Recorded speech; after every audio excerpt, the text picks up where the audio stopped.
कपड़े धोने वाली बहू। शादी के पहले से ही विभा को कपड़े धोने का बड़ा शौक था। कभी नल के नीचे तो कभी तालाब के पास। अरे मेरी नीली वाली लुंगी नहीं दिख रही है। विभा की अम्मा, कहाँ रखी है लुंगी? अरे वो तो विभा ने परसों ही धोकर रखी थी आपकी अलमारी में, देखो वहीं होगी। वो ना मैंने आज धो दी, मुझे लगा कि गंदी हो गई होगी। अरे कैसे गंदी हो गई थी? उसे तो मैंने पहना भी नहीं। हे भगवान, इस लड़की के कपड़े धोने की आदत से परेशान हो गया हूँ मैं। जितना तो घर में राशन नहीं आता, उससे कहीं ज्यादा डिटर्जेंट पाउडर का खर्चा है।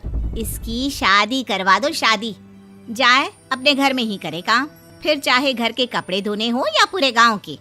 हाँ ठीक बोल रही हो, देखता हूँ मैं कोई लड़का। वो दिन भी आ जाता है जब विभा को देखने लड़के वाले आ जाते हैं। लड़की मुझे अच्छी लगी। होने वाली सास कहती है, बेटी अगर कुछ पूछना है तो पूछ लो। वैसे तो हमारी लड़की बहुत ही शर्मीली है, जो बोल दो वो मान लेती है, इसे क्या पूछना होगा। अरे कैसी बात कर रही हो माँ, मुझे इन लोगों के घर रहना है, सवाल तो कई है। हाँ हाँ बेटा, पूछ लो ना, क्या पूछना है। आप लोगों के घर कपड़े कौन धोता है? सास का मुंह बन जाता है। देखो, अगर तुम ये कहना चाहती हो कि तुम्हें कपड़े धोने नहीं आते तो सुन लो, कपड़े मैं ही धोती हूँ, लेकिन तुम्हारे आ जाने के बाद मैं रुमाल तक नहीं धोऊंगी। अरे चुप रहना भाग्यवान, बहू बेचारी घर आई नहीं, उसे डराना शुरू कर दिया। वो क्या है ना बिटिया, अभी तक तो ये कल्लू की माँ ही धोती थी, लेकिन अब तुम्हारे पापा तो दहेज में वॉशिंग मशीन देंगे ही। तभी विभा की माँ बोल पड़ती है, सवाल भी पूछा तो क्या। वैसे भाई साहब, मशीन की तो फिर भी कपड़े धोने की कैपेसिटी होती है। मतलब जो बिटिया दे रहे हैं ना विभा, इसे कपड़े धोने का बहुत शौक है। ये आप लोगों के क्या, आस पड़ोस गांव मोहल्ले सबके कपड़े धो दे और उफ तक ना करे। बाहर देखा नहीं आपने कितने कपड़े सूख रहे हैं? सब हमारी बिटिया ने ही तो धोए हैं। बस भी करो ना माँ, शर्म आ रही इतनी तारीफ सुनकर। और तो और एक दाग निकाल कर दिखाओ तो मान जाओ। हाँ अच्छा, माफ करना बेटा, मैंने गलत समझा। हमें तो रिश्ता बहुत पसंद है। और ऐसे जुड़ जाता है रिश्ता कपड़े धोने का शौक रखने वाली विभा का। उसकी शादी हो जाती है कोयला फैक्ट्री में काम करने वाले कल्लू के साथ। शादी के बाद अचानक विभा चिल्लाती हुई सास के पास आती है। सासू माँ, अरे सासू माँ कहाँ है आप? ये तो धोखा है, धोखा दिया आप लोगों ने मुझे। इसे ससुर के चक्कर के बारे में पता चल गया। अरे तो उसमें तुझे क्यों धोखा मिला है? अरे नल में पानी नहीं आता, कपड़े कैसे कब धुलेंगे? अच्छा, तू पानी नहीं आ रहा उसकी बात कर रही है। तो आपने क्या सोचा? कुछ नहीं। अच्छा, तेरी माँ ने कहा था कि कपड़े धोने का शौक है तुझे, याद आया मुझे। शौक बोलकर कपड़े धोने वाले मेरे जुनून को कम ना आके सासू माँ, कपड़ा धोना मेरा गुरूर है। तभी पति भी वहाँ आ जाता है। अभी मैंने इसे सनी देओल की फिल्म दिखाई है, उसी के डायलॉग मार रही है माँ। अच्छा सुन, साफ बता रही हूँ, पानी सुबह 4 से 6 और शाम को 10 से 12 आता है, समझी? विभा टाइमिंग सुनकर हैरान हो जाती है। ये क्या भूतों का मोहल्ला है? सुबह 4 बजे उठकर कौन कपड़े धोता है? 4 बजे टंकी में पानी जाता है, फिर सारा दिन धोना ना, किसने मना किया? अरे कैसी बात कर रही हैं? 200 लीटर की टंकी में कितने कपड़े धो लूंगी मैं? सुबह ही उठ जाऊंगी मैं। अब क्या था, विभा सुबह 4 से लेकर रात के 12 बजे तक कपड़े ही धोती रहती।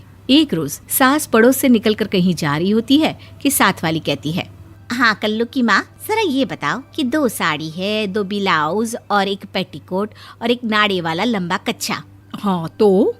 अरे तो क्या, कितना लोगी धुलाई ये बताओ। धोबन दिख रहे हैं हम क्या? हमारे पति सरकारी नौकरी से अभी रिटायर हुए हैं और बेटा सुपरवाइजर है कोयला फैक्ट्री में। धोबन समझ रखा है हमें? हाय रे कल्लू की अम्मा, माफ कर दो, वो तो मोहल्ले में यही सब बता रहे थे कि तुमने बहू को कपड़ा धुलवाने के काम में लगा दिया है। सास को पड़ोसन की बात सुनकर गुस्सा आ जाता है। वो घर पहुंचती है जहां घर के बाहर ही इतने सारे कपड़े सूख रहे होते हैं जितने कि किसी धोबन के घर पर। अरे ओ कल्लू की दुल्हन, बाहर निकल। माँ जी यहीं आ जाओ, बाथरूम में चादर धो रहे हैं हम। अरे अभी हम धोते हैं, तुमको बाहर निकलो। ये आस पड़ोस वाले बोल रहे हैं कि हम बहू से कपड़े धुलवा कर उसे कपड़ा धोने वाली बना दिए हैं। अरे छोड़ो ना माँ जी, किन लोगों की बातों में आती हो? आस पास के लोगों का तो काम ही होता है कि वो किसी तरह सास बहू को लड़ा दे। बहू सारे घर के कपड़े धोती है, ये क्या कम है? बोलिए। सास को भी लग जाता है कि वो बहू का ये सनकीपन नहीं छुड़वा सकती, इससे अच्छा है कि खुद ही चुप हो जाए। एक रोज सास और बहू मंदिर जाते हैं, जहाँ सास की साड़ी वहाँ खड़ी भीख मांगने वाली से मिलती है। माँ जी क्या बात है, आपकी साड़ी उस भिखारन से कितनी मिल रही है ना? हाँ हाँ देखो तो, दोनों की साड़ी मिल रही है। क्या बात है कल्लू की अम्मा, तुम खुद को तो अफसर की बीवी बताती हो और ऐसी सिंपल सी प्लेन साड़ी पहनकर घूमती हो। सिंपल और प्लेन नहीं है ये साड़ी। तो क्या सोने के धागे से फूल बने हैं? कुछ भी सासू माँ, कुछ भी। हाँ बने थे इस साड़ी में सोने के धागे से फूल। मेरे पति लेकर आए थे मद्रास से स्पेशली मेरे लिए 10,000 की। ताहे भाई साहब इस भिखारन के लिए भी सेम टू सेम साड़ी लेकर आए होंगे 10,000 की। सास उस वक्त तो कुछ नहीं कहती, लेकिन बहू के साथ घर आती है और अलमारी से एल्बम निकाल कर लाती है। ये साड़ी देख रही है, ये वही साड़ी है जिसे मैंने अभी पहना था। इस साड़ी में ये जो चमकदार फूल दिख रहे हैं ना, ये सोने के धागों से काढ़े गए हैं। लेकिन तू लोकल वॉशिंग मशीन ब्रश से घिस घिस कर सारे फूलों को निकाल कर साड़ी प्लेन कर दी। मुझे माफ कर दीजिए सासू माँ। और तो और, जब मैंने तुझे तेरी गलती के लिए कुछ नहीं कहा, लेकिन तूने तो सबके सामने मेरा मजाक ही बना दिया। क्यों? बहू को समझ में आ जाता है कि अब से उसका कपड़े धोना बंद।